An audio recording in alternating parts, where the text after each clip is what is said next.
तो दोस्तों आज हम बात करेंगे फ्रिज की, क्योंकि गर्मी आ चुकी है और बहुत सारे लोग जो है सर्च कर रहे हैं कि फ्रिज कैसा ख़रीदा जाए, फ्रिज में क्या है। क्योंकि जब हम कोई गैजेट ख़रीदते हैं तो हम देखते हैं कि आजकल टेक्नोलॉजी इतनी जल्दी चेंज हो रही है, तो एटलीस्ट आज जो हम ख़रीद रहे हैं तो वो आज हम एडवांस हों, पीछे वाला ना हो बैकडेटेड। क्योंकि आप शॉप पे जाते हैं तो दुकानदार वो आपको चिपकाता है जो उसका सेल नहीं होता है, अगर आपको नॉलेज नहीं है। अगर आपको नॉलेज है तो आपको वो सही प्रोडक्ट ले सकते हैं। तो आज हम इसी के बारे में बात करेंगे, फ्रिज बाइंग करने के क्या क्या आप टिप्स याद रख सकते हैं। तो मेरा नाम है सचिन गिल और आप देख रहे हैं 7 सेंस एड्स एंड टेक्नोलॉजी। तो आइए शुरू करते हैं।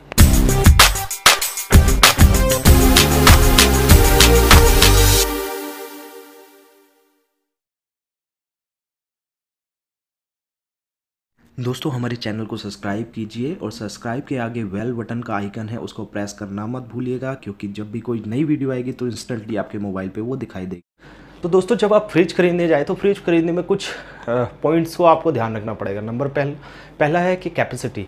आप किस कैपेसिटी का फ्रिज आपको लेना है, मतलब आपकी फैमिली कितनी बड़ी है। आप फैमिली में 2, 3, 4 मेंबर हैं तो आपको 190 लीटर्स का, 180 लीटर से 20 लीटर टू 10 लीटर्स का इजीली सफिशेंट है। अगर आपकी उससे बड़ी मतलब फैमिली है तो 250 लीटर से लेकर 300 लीटर तक आप ले सकते हैं। उससे बड़ा आपका कुछ है तो 300 से अब लें। तो ये पहली चीज़ आपको नोट करनी होगी। अगर मान लो सपोज करिए आपकी 2 फैमिली और आप 250 लीटर का लेते हैं, वो भी एक मतलब समझ से परे है, क्योंकि वो लाइट भी ज़्यादा कंजम्स करता है, आपका एरिया भी ज़्यादा लेता है।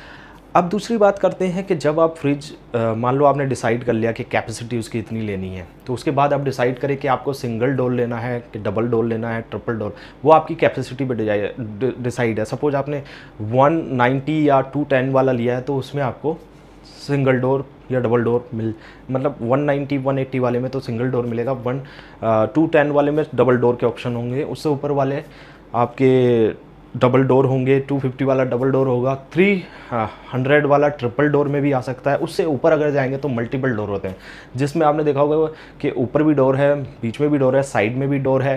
तो ये सारी चीज़ें उसमें होती हैं। नेक्स्ट इसकी बात करते हैं कि आप स्पेस का ध्यान रखें कि सपोज आपने फ्रिज ले लिया, सपोज फ्रिज आपने बहुत बड़ा ले लिया, बट आपका जो स्पेस है घर में वो स्पेस है नहीं उसको रखने का, एडजस्ट करने का, तो वो फ्रिज भी एक तरीके से बेकार है, आपकी जो पैसे हैं वो वेस्ट हो जाएंगे। दूसरी चीज़, आपको फ्रिज अगर आपने बड़ा ले लिया तो आपको ले जाना कहाँ पर है, क्या वो कहीं ऊंची जगह पे है, मान लो आपका घर 2nd फ्लोर पे, 3rd फ्लोर पे, या लिफ्ट है नहीं है, तो ये चीज़ों का भी आपको ध्यान रखना चाहिए। तो ये सारी चीज़ें आएँ। उसके बाद आप बात करेंगे कि फ्रिज का लाइट कंजम्पशन।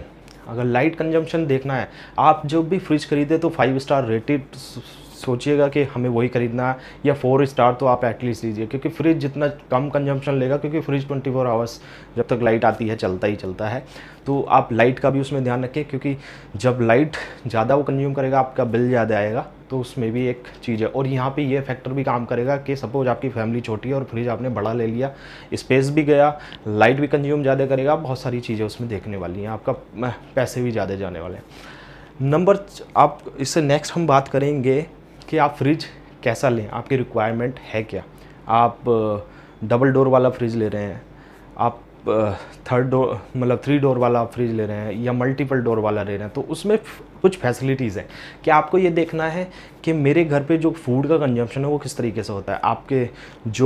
आपकी वेजिटेबल्स आती हैं वो कम आती हैं, ज़्यादा आती हैं, आपको उस चीज़ का भी ध्यान रखना पड़ेगा। क्योंकि आजकल कन्वर्टेबल फ्रिज भी आते हैं कि सपोज करिए आपका फ्रिज नीचे वाला फुल हो गया और ऊपर वाला आपका खाली है और वो फ्रीजर है, बट आप नहीं चाहते कि वो फ्रीजर की तरह काम करे, आप उसे नॉर्मल कर सकते हैं। तो जो कन्वर्टेबल फ्रिज आ रहे हैं उसमें यही ऑप्शन दिया गया है कि आप नीचे वाला पोर्शन और ऊपर वाला पोर्शन को भी कन्वर्ट कर सकते हैं, या फिर आप नीचे वाले पोर्शन को फ्रीजर बना सकते हैं। हो सकता है आपका जो आइस या कुछ ज़्यादा ही एक्स्ट्रा ठंडी चीज़ें एक्स्ट्रा हैं, बहुत ज़्यादा हैं, तो आप नीचे वाले को उसको कन्वर्ट कर सकते हैं और उसको कन्वर्टेबल बना सकते हैं।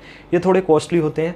ये सारी चीज़ें इसमें ही आती हैं कि 3 डोर में भी या 5 डोर में भी आप सारी चीज़ें देखते हैं। उसके बाद आपको ये देखना है कि आपका जो मतलब फ्रिज में सिस्टम है रखने का, कि आइस मतलब ज़्यादा यूज़ करते हैं, कोल्ड ड्रिंक्स, वेजिटेबल या ट्रे, जो उसमें ट्रे होती हैं जो आपकी प्रोडक्ट रखने के लिए, वो किस तरीके की हैं, आप उसमें वो सारी चीज़ें कर सकते हैं, रख सकते हैं, आपको वो सफिशेंट है, डोर में वो फैसिलिटी है, आपको नीचे जो रखने का सिस्टम है वो कितना गैप उनमें है, मान लो आप कोई बड़ा उसमें रखते हैं वो आ ही नहीं रहा है, या वेजिटेबल वाली बास्केट छोटी है, तो वो आपको अपने हिसाब से डिसाइड करना पड़ेगा कि आपकी वेजिटेबल कितनी आती है, आप कितना उसमें रख सकते हैं। उसके बाद आती है कि जो आपका उसके अंदर फ्रिज के अंदर जो रखने का वो होता है वो कांच का है या आपका ट्रांसपेरेंट है या किस मटेरियल से वो ना है, कि कभी कभी ऐसा होता है जब बच्चे आपके होते हैं तो उस पर वो बहुत ज़ोर से रखते हैं और कांच ब्रेक हो जाता है, तो उसका भी आपको ध्यान रखना होगा। इसके बाद बात करते हैं कि आजकल फ्रीज़र, स्मार्ट फ्रीज़र भी आ रहे हैं, स्मार्ट फ्रिज भी आ रहे हैं जो कि आपके मोबाइल से भी कनेक्ट हो जाते हैं, आप उनको अलार्म बजा देते हैं। मान लो आपने कुछ आइस, कोल्ड आइस फ्रीज करने के लिए उसमें रखा, आपने सोचा कि मेरे को आइस चाहिए और आप कोई काम करने लग गए, तो उसमें अलार्म सेट कर सकते हैं कि 10 मिनट्स या 20 मिनट्स में वो अलार्म आपको करेगा कि आइस उसमें बन चुकी है और आप उसको निकाल सकते हैं, क्योंकि आज की लाइफ इतनी बिजी है, आप कोई भी चीज़ करते हैं तो भूल जाते हैं, तो इसलिए स्मार्ट फ्रीज़र भी, आपके फ्रिज भी बहुत सारे आ रहे हैं। उसके बाद कुछ ऑप्शन ऐसे हैं, जैसे आपने पानी का होता है कि डोर आपको खोलना ही नहीं है, आप सीधा बाहर डोर पे ही एक आपका टैब लगा होता है, उससे आप जो है पानी बाहर ही निकाल सकते हैं ठंडा, तो वो भी एक ऑप्शन है। तो दोस्तों ये सारे ऑप्शन आपको ध्यान रखने पड़ेंगे फ्रिज खरीदते समय, और ख़ासकर क्योंकि फ्रिज जो है आप जब लेते हैं 5, 6, 10 साल मैक्सिमम आप सोच के चलते हैं के लिए, तो आप ये चीज़ें देख के लें कि हमारा जो फ्रिज आज ले रहे हैं तो एटलीस्ट वो 2-4 साल तो एडवांस रहे, क्योंकि टेक्नोलॉजी बहुत जल्दी बदलती है, 6 मंथ में, 1 ईयर में टेक्नोलॉजी बदल जाती है, बट एटलीस्ट आपको ये सारी चीज़ें पता होनी चाहिए। और कुछ फ्रिज जो बेस्ट फ्रिज है मैं अपने डिस्क्रिप्शन में भी दे दूंगा, आप वहाँ से जाके परचेज कर सकते हैं, वहाँ से जाके परचेज कर सकते हैं। तो दोस्तों ये थी फ्रिज खरीदने की गाइड। तो अब जब भी आप जाएँ फ्रिज खरीदने के लिए तो सबसे पहले वीडियो अगर अच्छी लगे तो प्लीज़ लाइक करना मत भूलिएगा, और हमारा चैनल सब्सक्राइब कीजिए, उसके आगे बेल का बटन है उसे प्रेस करना मत भूलिए, नेक्स्ट वीडियो आपको ईजिली मिल जाएगी। और अगर आपको फ्रिज खरीदने में कोई प्रॉब्लम आ रही है तो प्लीज़ लिखिए हमारे कमेंट में, हम उसका सॉल्यूशन देंगे। और आज की वीडियो के लिए thank you so much. Vande Mataram.